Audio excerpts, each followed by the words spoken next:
At para sa huling balita, walang kawala sa batas ang isang estudyante matapos mahulihan ng marijuana sa isang COMELEC checkpoint sa Cotabato City. Ang detalye ng report mula kay Patrolwoman Veronica Lagi.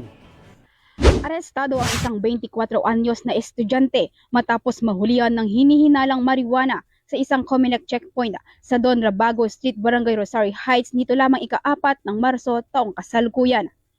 Kinilala ni Police Colonel Jibin M. Bongkayaw, City Director ng Cotabato City Police Office ang suspect na si alias Remio, residente ng Barangay Rosario Heights 5, Cotabato City.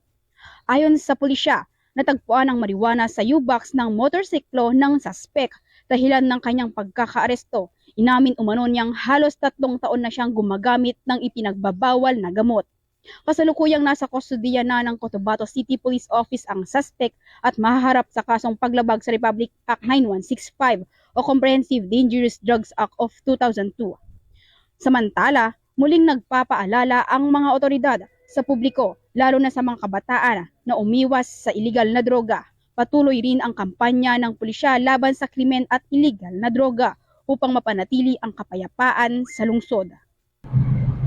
Mula rito sa rehiyon ng Bangsamoro, ako inyong Police News Network Correspondent, Patrolwoman Veronica Lagi, alagad ng batas, taga-taguyod ng Balitang Pulis.